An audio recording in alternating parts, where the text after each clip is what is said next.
Building a resilience dividend, of course, is much easier said than done. I think it's many ways where some of the mindset changes that we had been talking about in some of the earlier sessions are really necessary and perhaps most difficult in some senses to achieve.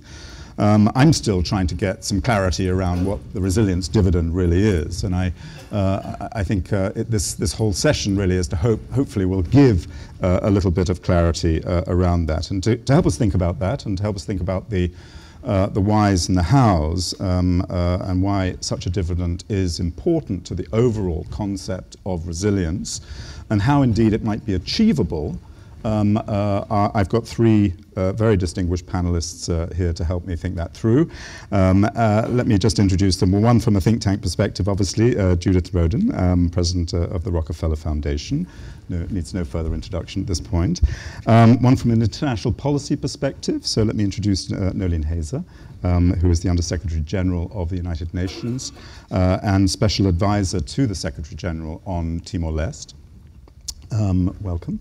And one from a business perspective, Robert Kerr, so Principal of Australasia region for Arup Group, a global firm of designers, planners, and engineers. So, Judith, I thought we'd begin with you just to try and frame some of the thoughts that we've got around this. I thought you put very well this morning some of the sort of definitional elements of what resilience dividend is. And I thought we'd just start just by looking at the question of why the resilience dividend is increasingly an important concept. What do you, why are we looking at that, and what is important about it? I think Don framed it well this morning in talking about the long-term perspective and the not me as being an inhibitor to making investments in resilience building.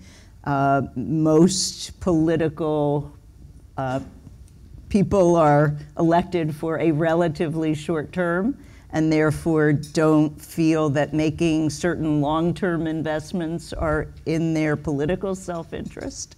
And if something hasn't happened, there is a sense of, well, let's put thinking about it off. The reality is that it is now, and it is me, virtually everywhere in the world, if you take the perspective that it's not any specific shock, but it's every kind of shock. And I think that's one thing, that broadening the narrative here in thinking about the resilience dividend to any kind of crisis, and I elaborated this morning the broad range of them, and that was only a small group relative to what we see areas confronting all the time now, then you pull out that long-term into a very near-term perspective, so you change that. And I think the not me is equally changing. So I think that framework is no longer one that's inhibiting investment, but still, I think the reality is, and we have great mayors here who can articulate that, there are many competing important demands for cities, for governments to be making, and that's the reality of the context in which we've raised this issue of the resilience dividend, meaning that you can get multiple wins for any single investment. And it comes through this resilience lens. So for example, one that I didn't use this morning, let's take one closer to my physical home in New York. We're working with a variety of areas in the post-Sandy recovery model, and we're trying to make every investment of the federal recovery dollars give multiple wins right now. So Hoboken, New Jersey, for example, is subject to enormous amounts of flooding, even when there isn't a superstorm. It's a city that's very congested and needs an enormous amount of additional parking, and they have virtually no green recreation space. Instead of having the flood control department work on flood control and the Parks and Recreation department work on recreation, and the parking authority work on parking, they've integrated their planning through the process that we've helped them to develop. And so they're building underground parking garages with engineered technology that allow them to be water overflow tanks in times of flooding, and green space on the top to create recreational facilities. So one investment, 3 wins, that's the resilience dividend. The recreation and parking solve a near-term problem, and the flood prevention solves a longer-term problem. And we see that kind of thinking coming in over and over again, and by giving it a frame called the resilience dividend, I think that there's a way to get more bang for the buck and get more ROI. We have a business community here. This is really an ROI framework because it's talking about how you get more for any single investment. The other thing I would say is integration. So we come from 3 different sectors, but our 3 entities have actually worked together collaboratively in resilience building in many places in the world because we're each trying to get more bang for the buck. So we don't want charity and humanitarian aid to keep coming in afterwards. For every $3 spent on development, $1 is eroded in the next crisis. That's particularly true in this region. It may be more. Actually, that's a global standard. So how can all of these sectors work together to yield, even in our own work, a greater resilience dividend, more bang for our individual investments as well? Well, I think you raised lots of really interesting points. I want to come back to the short-termism versus the long-term issue because that's a challenge, as is the integrated planning issue. But I just want to raise with you first this concept creep that it looks to me from the outside is going on. We've got a new term, new concepts in urban resilience and resilience dividend. We've got sustainability. We've got smart cities. We've got a whole range of concepts that have lots of connections between them, it seems to me. How do you frame resilience in the context of all of these other important conceptual issues? We see resilience as an umbrella under which some of these more specific strategies around sustainability, protection of assets, mitigation against future risk sit. Because resilience is about yielding benefits in the good times, in the near term. And so it protects against the bad times, but it yields immediate benefits. Sustainability is one of those immediate benefits and immediate investments, but sustainability investments don't protect you when things go wrong.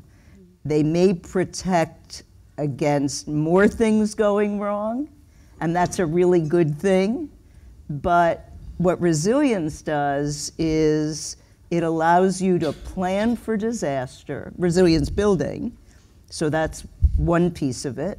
It allows you to rebound more effectively if something does hit, and it allows you to adapt and grow, to revitalize in the face of this kind of planning, so that you're not just building the next normal, you're really aggregating those investments. And that's why we see it as a broader and potentially a concept that's more amenable to the time horizon that political leaders and business leaders often need to have, and we respect that need. So we're lucky as a foundation. We don't have the next election cycle, we don't have the next quarterly earnings, so we can take a longer term, and yet we've shortened our time horizon to be respectful of and consistent with the shorter term time horizons that the cooperating entities have, because we think that's the reality in which we should be working too. And is there a risk, do you think, that we'll be having competing concepts? No, I think... Are you managing to work together with We are. Some of the We are. We're working with sustainability efforts. As I said, we're working closely with the C40 and with others. We see, for example, efforts at reducing deforestation to be a huge resilience building effort. That's absolutely critical. We are working on oceans and water for exactly the same reason. If we don't have resilient ecosystems, everything else goes tilt. So Judith, I have to make sure I invite you to the World Ocean Please. Summit coming up next year. Noeleen, if I could just turn to you. Your leadership work in the United Nations has, I think, had a ring of resilience around it, if I might put it that way, even if you don't necessarily, as I mentioned right at the very beginning, always use that term. How is resilience thinking affecting the sort of thinking around development policy at the United Nations? Okay. Well, I have to just say that the moment I came to take charge of the Economic and Social Commission, the framing of the development work was indeed based on resilience. I, in fact, cast it as building a more resilient Asia-Pacific, but one that was founded on social equity, on shared prosperity, and on sustainability. But let me say that currently, Asia is the worst affected, we've heard this earlier, is the worst affected region in terms of the new normal of exposure to risks. And in terms of figures, we are 4 times more exposed to disruptions than someone living in even Africa, 25 times more than someone living in Europe and in the United States. And therefore, development gains, all the work of the Asian miracle can be wiped off unless we actually put in place a resilience framework and shift it from the periphery to the center of development planning. Now, I thought that because we were asked to look at some of the innovations, and just 2 hours by flight from Singapore, there were 2 huge disasters just about 10 years ago. In fact, in about 3 weeks' time, we will be celebrating the 10th anniversary of the Indian Ocean tsunami. So maybe let me start with that, because I thought that what happened, it was an unprecedented disaster, hitting 14 countries. The worst hit was Indonesia, it was Aceh, and there, 750,000 people lost their livelihoods. 500,000 people lost their homes, and 120,000 people died. It was a total disaster. But because of the enlightened leadership of Pak Kun, of the president of Indonesia, they used that historic disaster to bring about a historic transformation and a historic innovation. So let me touch a little bit about that, because I thought that there are lessons that we can learn from there. The president of Indonesia decided that what needed to happen in order to build resilience was to build peace and to end once and for all the 30-year-old conflict, because it was a war, because there was no way in which you could have resilience built in a conflict-affected country. So that was one. Pak Kun talked about the transformation of institutions. And it was not just the institution. What was interesting with Pak Kun's case was not just the institution in Aceh itself, but the whole of Indonesia. It was the governance. It was actually the transformation of a governance system based on greater transparency, more effective delivery of services, and more accountability to the communities. And then but all this was brought within a much larger framework where the development actors and the humanitarian actors came together. And because it was a conflict-affected country, it was torn, the social fabric was torn. So how do you build trust? How do you rebuild the social networks? How do you rebuild the agency of people who have suffered so much in terms of conflict? So a lot of work went not just to the recovery of the physical infrastructure, but it was the repairing of the social infrastructure as well. But I thought that the one thing I was very interested in, Pak Kun, was what you did from the gender perspective. And of course, I was, besides being the head of ESCAP, I was also the executive director of the United Nations Development Fund for Women. And this, of course, caught my attention. Of course, during the tsunami, for every man that died, 4 women died. There were lots of widows, there were orphans, and so on. And there was no way in which you're going to reconstruct your country without looking at what I call the structural vulnerabilities and the inequalities that existed.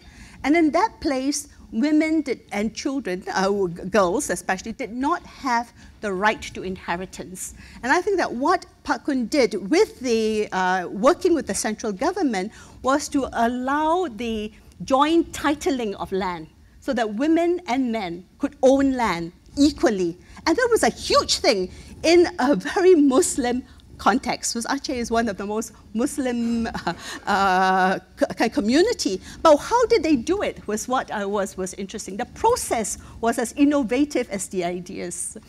And they worked with the Sharia courts.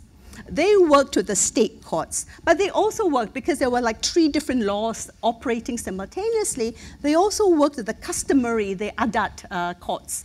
And therefore, but besides getting the buy-in, the Sharia courts and the adat courts actually were the ones who designed the messages and had a road show to all the communities. So that, I thought, was a transformation of a very deep kind. One more example, maybe away from Aceh a little bit, but to the time when I was in charge of both security and safety, as well as of being coordinating the work of the United Nations at the time of the Thai floods in 2011.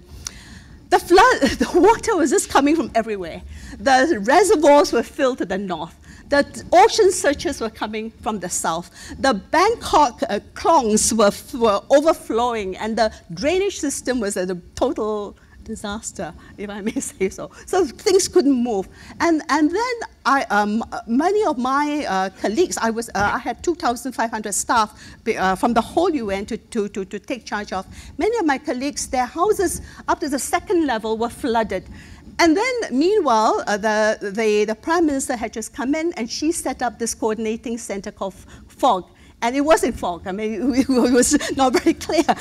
And it was very difficult in terms of the coordination. So eventually, I went there and really had a long discussion with her.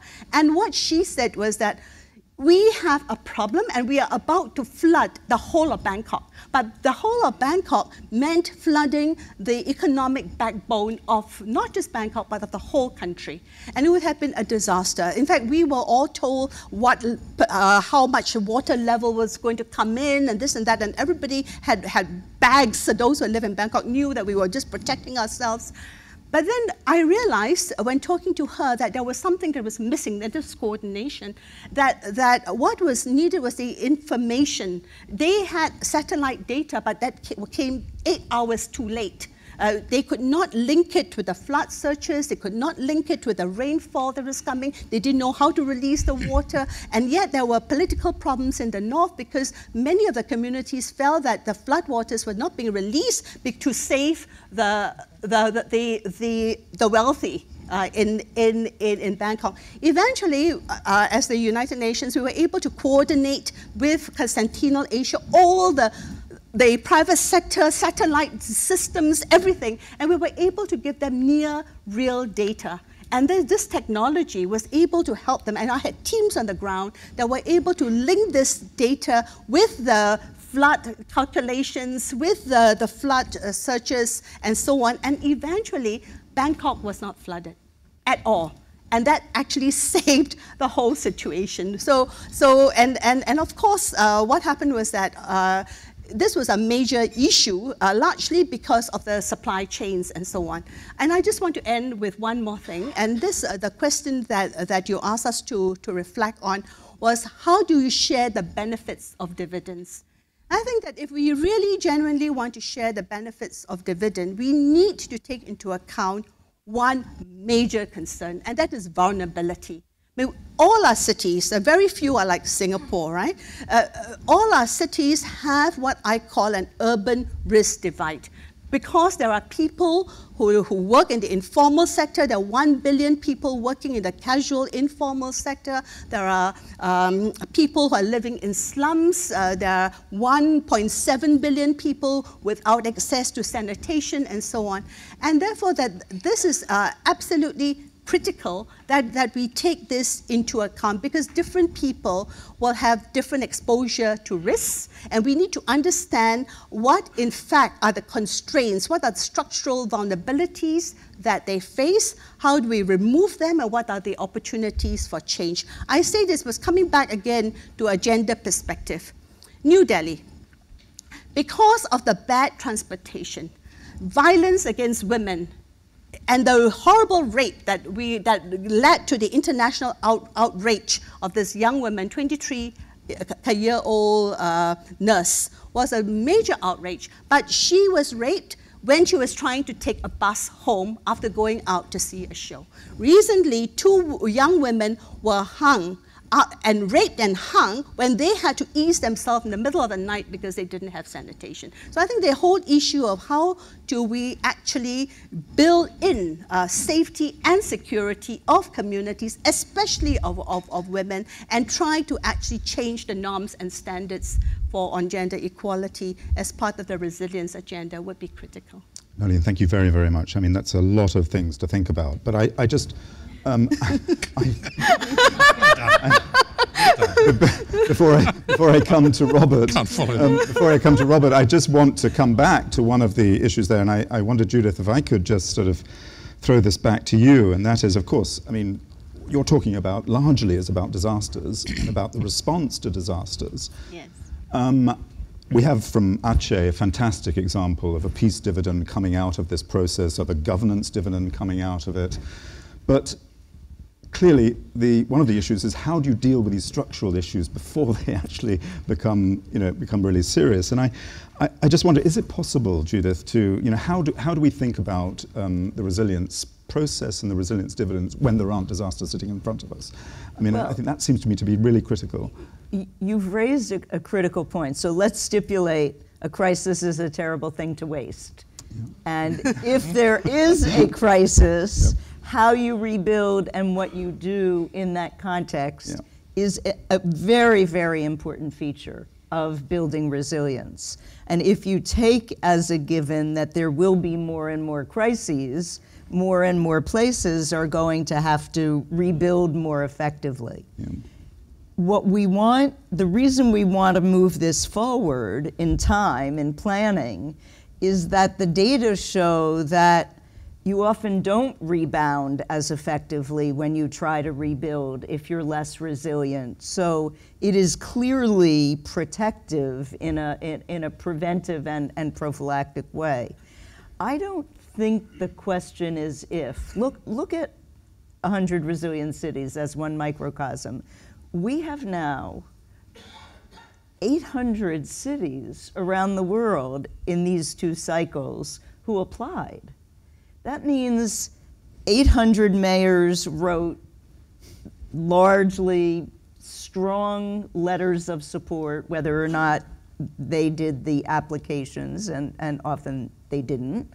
And they had to really start thinking. We got an amazing 6-page letter from the mayor of Boston, who is a new mayor after a mayor that had been there 20 years. And he's in his 5th month. And he said, just getting my whole team together to apply and think through the questions that you asked us, you don't have to choose us. It has fundamentally changed the way we are going to operate government.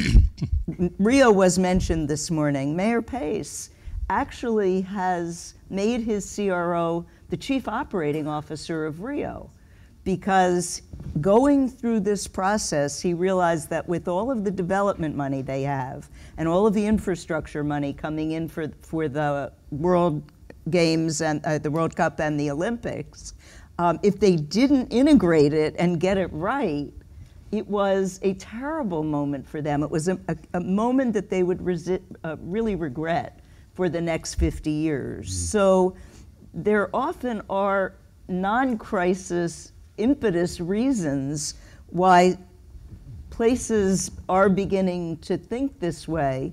We think it's actually an advantage that it's a time of diminished financial resources. Many of the mayors talked about this. There's so much local innovation going on. And they A, are innovating, and B, they really are thinking about how to get more for each investment.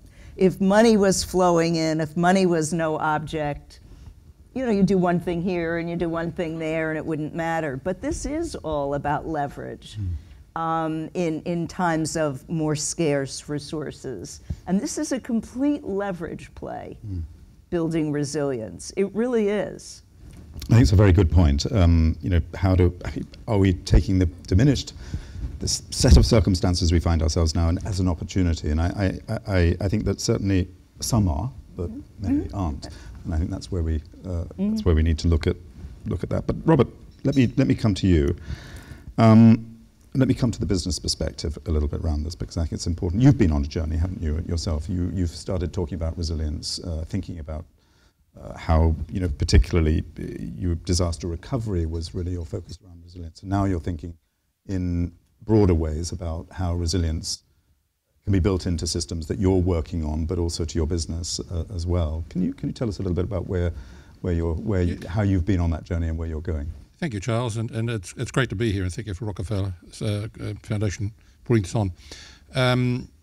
Our work in recovery after disasters goes back a long way, whether it be individuals who work through NGOs in their, in quote, spare time, or whether it's corporately. And it's interesting listening to Noeleen talk about events that happened 10 years ago, and very much from the point of view of individuals, and indeed myself. I was chairing an organisation called Red R in Australia, and which is involved in recovery after disasters. And we started the journey that took us from, whilst those sorts of things are probably always going to be required, great if they weren't, but they will be, to what about if we did it differently and actually built in, well, I don't think we had the word resilience to start with, but if we actually built in the capacity to deal with these crises before they happened. And that was 10, 11, 12 years ago. And in fact, we created a part of our business, Arup International Development, that was focused on doing that sort of work, in part on a not-for-profit basis, because we thought that would actually be helpful to the communities and helpful to us. But it also then led into opportunities we could take in the other parts of our business. Now, part of that is because, I guess, while we're in business, we're an employee-owned firm, we can take a long view. We do have to do quarterly reporting, although it's curious as to how seriously some people take that. But we take a long view, and I think that led us into that journey of how about building that in to start with, which has ultimately led to the whole conversation about resilience, the work with the Rockefeller Foundation. C40 is another partner we work very closely with. United Nations we work with, and of course the journey has become one of trying to establish and define a framework, the resilience framework, that will ultimately culminate in the ability to measure how we're doing in terms of the resilience. The resilience index work is being done now. There are some research papers on websites if people want to find them. And that will be released next year, early next year, which will allow people to, or allow mayors, allow cities, because I think at the end of the day, it is cities that actually need to do this. Mm-hmm. I mean, it's all very well for national governments, state governments and the like, although there are some national governments that don't even get it yet, to do this, but it's the cities. And we're becoming an increasingly urban world. It is the cities that need to deal with this. And in a way, cities are part of the problem, but they're also part of the solution. I think that's where the resilience dividend comes in. And so that's the journey we've taken on. Cities have become one of our priorities for business. I mean, it's also linked with water, energy and urbanisation, but those things all go back again towards city, dealing with all the challenges that are in place for that. And it's also occurred to us that it's all very well to design certain parts of the system well and in a resilient way. So if I go back over 10 years now, we designed a car plant in Turkey and for seismic, and we actually designed it very well. It stood up perfectly well. And you thought, that's fantastic. We've really done a good job for our client. They can actually get on with manufacturing cars. You might say whether that's the priority at the time, but nevertheless they could. Well, actually they couldn't, because the rest of the infrastructure around the plant prevented any of that from happening. So it's a much broader perspective than just saying, well, we've built your building so it didn't fall down. Unfortunately, it didn't fall down in a society that's devastated. It's actually not a good, that's not particularly helpful. So I think that whole journey has taken us to a view that not only is there work, important work for engineers, although Arup is no longer an engineering company, it's a much more diverse organisation. There's plenty of work for us to be doing in this area, but it's also good for our clients and it's good for society. Might I suggest that Australia might be one of those governments you're talking about that's taking a step backwards? I couldn't possibly comment at the climate media, change particularly. The idea, and Judith raised this earlier, the idea about businesses having a kind of win-win around this is really interesting, I think. And you've built resilience into your model, haven't you, effectively now? I mean, from having it as a CSR component of what you do to having it now as fundamentally part of your business is really where you're going as a company, isn't it? I wonder if you could just sort of reflect on that a little bit and just tell us why that's so important and how you think other businesses are coping with this and thinking about it. Well, I guess back in about 1999, in looking at the strategy for Arup worldwide, we came up with a mantra which was "We shape a better world," and that is still, if you cut my arm, I'll bleed. We shape a better world. That is what we believe. The challenge is to define what better is, and in a way the resilience framework and the resilience index is talking about what is better in terms of that world. So that's how our strategy is framed, and that's what we as a group of people believe. But we also think it's actually huge benefits for our clients. So for example, one of our clients is a global bank, and there was a seismic event off Wellington, and he could determine by looking at his smartphone that an event was occurring and the like. But what he couldn't find out was whether that had any impact on his business and what if he needed to do, what actions he would take. Well, the reality is the data is out there for that, and we can actually start to bring together the various components. You know, what is the incident? Where's it coming from?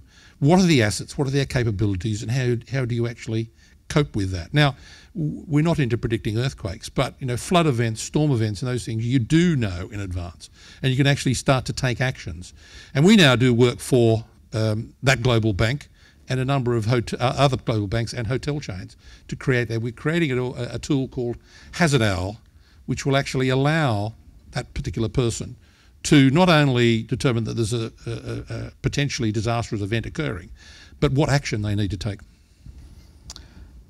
I'm going to stop us there because I'm very conscious that this clock is going down very quickly, and I do want to throw this to the room to see whether there are any comments and observations in the room that people would like to raise. Down here, please. If you could just say your name and organisation. There's so many. Yeah. IHS.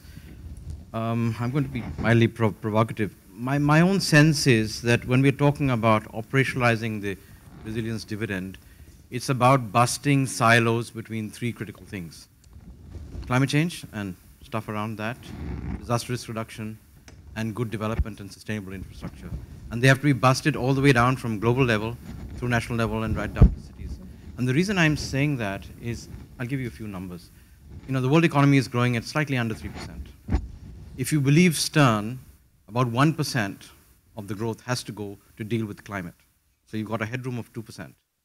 If you look at the annual average losses over a 100-year period, I'm doing this for you and ICR, somewhere between 0.75 to 1.25% of global growth will have to go to deal with just recovery if you integrate everything, which means that you have headroom of about 0.5 to 0.75% of the global economy in terms of growth.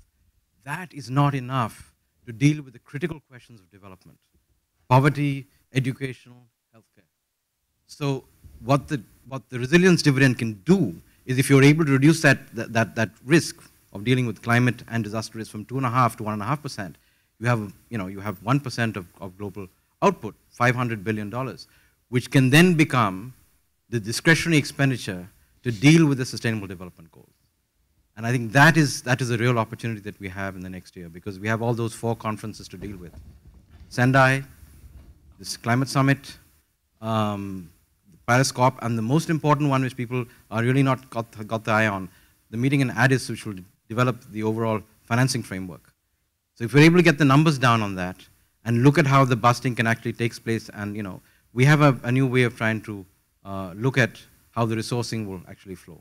I agree with that. The only thing I would add, and that's a comment, so I know it's not a question, so I just want to be additive to your very good comment, is the IMF recent report issued on infrastructure in October showed investment in infrastructure stimulates economic growth, and we all know the numbers, but they had very good data and hard data on that fact.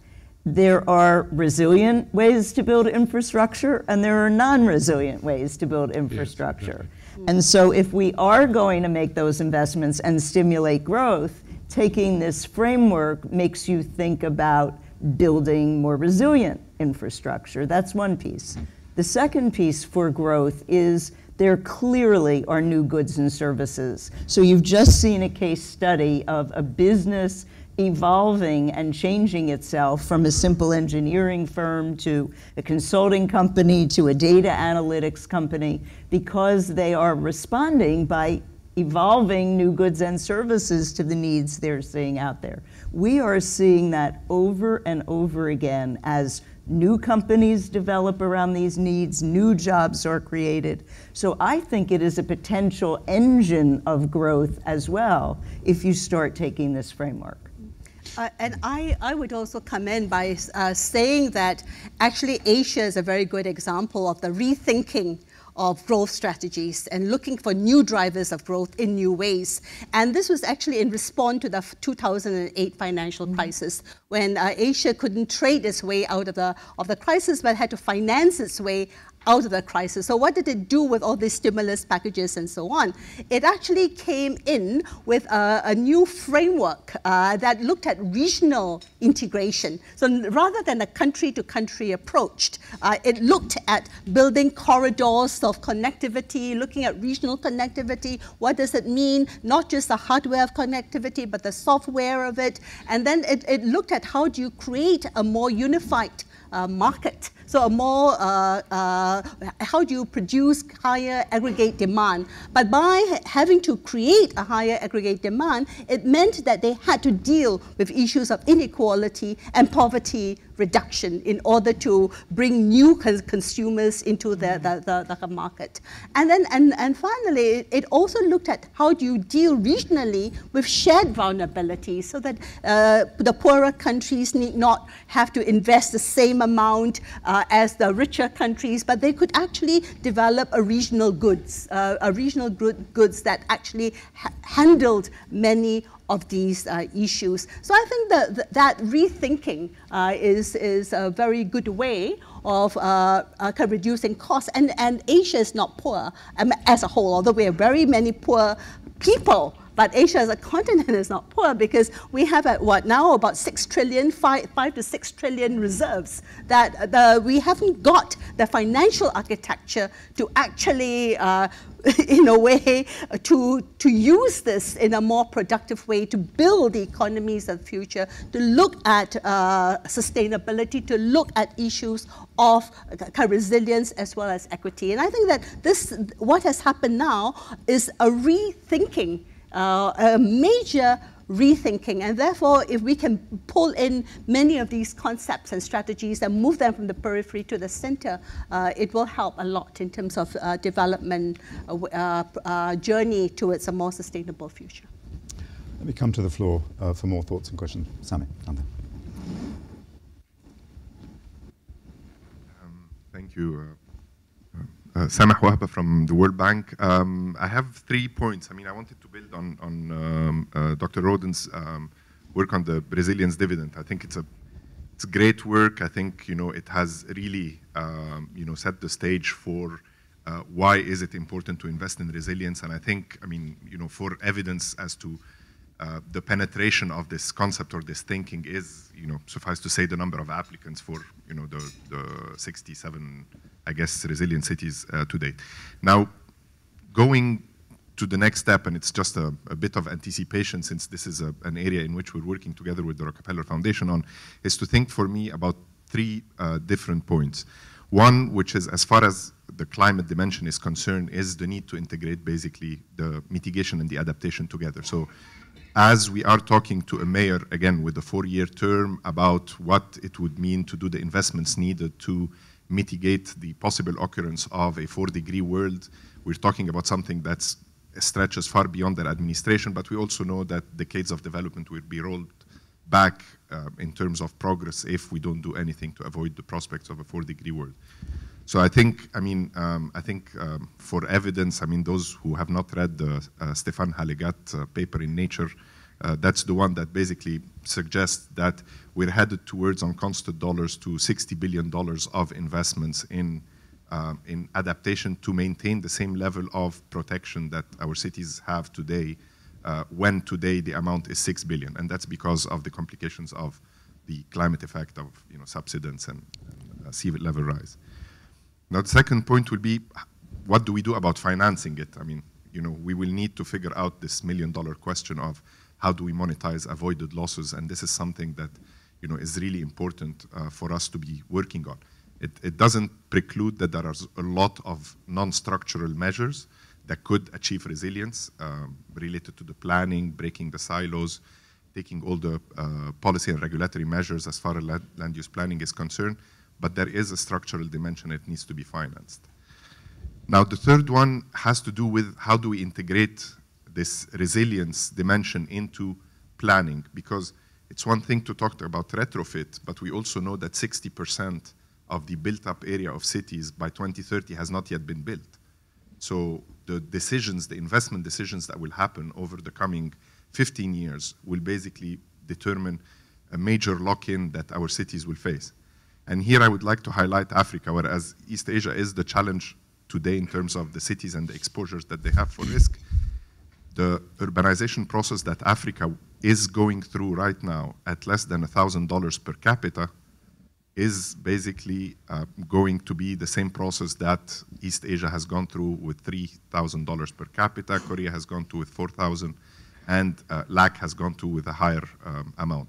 So the cities that need to be built today will have to have resilience integrated in its planning process, and I think the sooner that we can mainstream this approach to planning to help create better cities for tomorrow, the better the outcome will be. Thanks. Thank you very much for those comments. I wonder if, yeah, down there, please. Thank you. Yes, there we go, yes. I really have a question.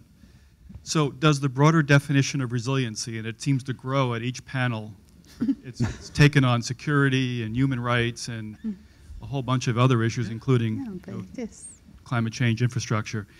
Does that broader definition potentially hinder its practical application and investment, particularly in Asia? Again, important point. I think, Judith, I would hope, I would like to answer that first and then have my colleagues do that. So, number one, you sound like my board,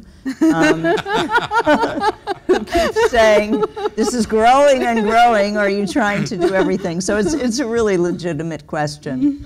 And we are worried about mission creep in two ways. One, the way you characterized, and the second, that bad actions can also be taken in the name of building resilience. Certain kinds of slum clearance come to mind quickly. And so it's fraught, as are all big ideas, I think, with those kinds of dangers.